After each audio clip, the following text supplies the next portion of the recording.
در مقامات اجرایی حکومت دولتی ولایت ختلان اجلاسی سیوم مجلس وکیلان خلق ولایت ختلان دعوت هفتم تحت ریاست رئیس ولایت ختلان دولت علی سعید برگزار گردید. در اجلاسی معاون یکم رئیس ولایت، معاونان، راهبر دستگاه رئیس ولایت، سرداران ریاست و مدیران شعبه های مقامات اجرایی حکومت دولتی، مقامات های حفظ حقوق، راهبران تشکیلات و مؤسسه های ولایتی، وکیلان، رئیسان شهر و نویه های ولایت، مدیران شعبه های معارف شهر و نویه ها و فعالان جامعه اشتراک نمودند. در اجلاس نخست اخبارات کمیسیون ولایتی انتخابات عاید به گذراندن انتخابات وکیل مجلس وکیلان خلق ولایت ختلان به عوض وکیلان خارج شده در حوزه های انتخاباتی کلاب رقم های 5 8 کوشانیان رقم 16 یاوان رقم 33 قبادیان رقم 37 فرخار رقم 58 و تصدیق نمودن وکالت وکیلان نو انتخاب شده مجلس وکیلان خلق ولایت ختلان دعوت هفتم محمودزاده مومنه محمود از حوزه انتخاباتی کلاب رقم 5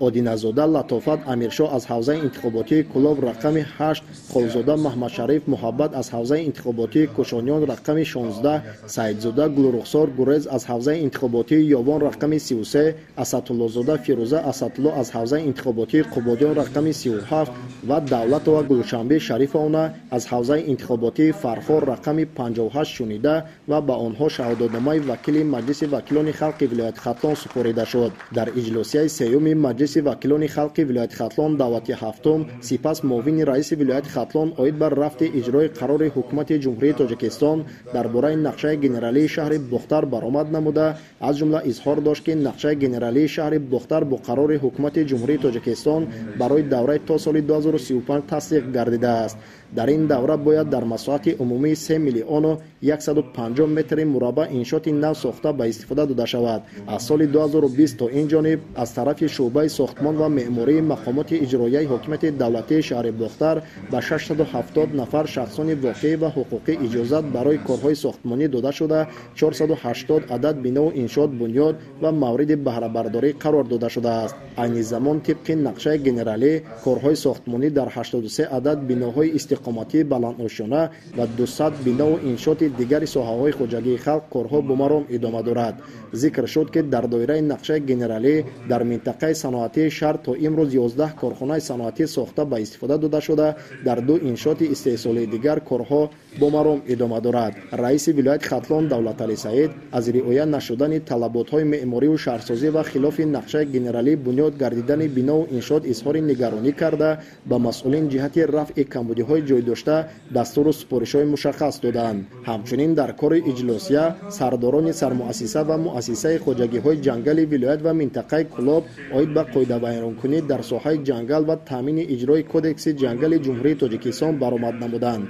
گفته شد که عین زمان در مقیاس ولایت 14 عدد خواجگی جنگل و 2 عدد کارخانه واحد دولتی نهالپروری فعالیت دارند. سال روان از طرف خواجگی‌های جنگل ولایت در مساحت 555 گکتار جنگل‌های نو بنیاد گردیده در مساحت 114 گکتار پلانتاسی‌های نو گذرانده شده است که میدان عمومی آن 669 گکتار را تشکیل می‌دهد. امسال کارمندان ساحه نسبت به 206 نفر قاعده بیان کنندگان سند مأموری به مبلغ 61369 سامانی ترتیب داده 58369 سامانی را به بودجه دولت وارد نمودند. مسئولین مقامات اجرایی حکومت دولتی ولایت ختلان به رهبریت خواجگی‌های جنگل ولایت و شهر و نویه‌ها دستور دادند که نسبت به افزایش نشانداد استحصالی ساحه و بنیاد و برقرارسازی جنگلزارها تدبیرهای مؤثر اندیشند. همزمان شخصان متصدی وظیفه‌دار کرده شدند که قطعه‌های نهالپروری را وسیع نموده وابسته به تغییریابی اقلیم مساحت جنگلزارها را مرحله به مرحله زیاد نمایند. در اجلاسی سیوم مجلس وکیلان خلق ولایت ختلان دعوت هفتم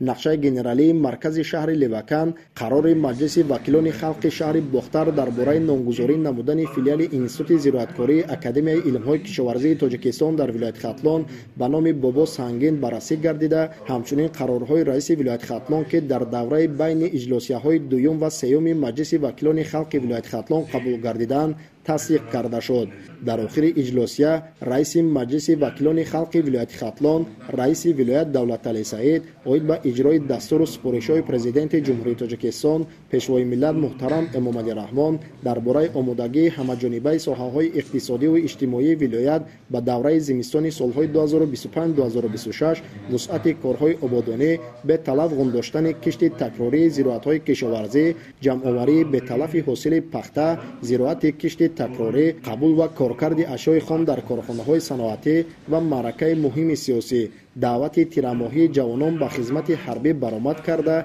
رئیسان شهر و نویه‌ها و دیگر شخصان مسئول را وظیفه‌دار نمودند که در اجرای مسئله‌های بالاذکر مسئولیت جدی احساس نمایند. با همین اجلاسیه سیوم مجلس وکیلان خلق ولایت ختلان دعوت هفتم انجام یافت. خدایداد رجب، دلیر شریف، نظرالله عالم، منوچری آدینه، نمازعلی ارگش برای برنامه اخبار.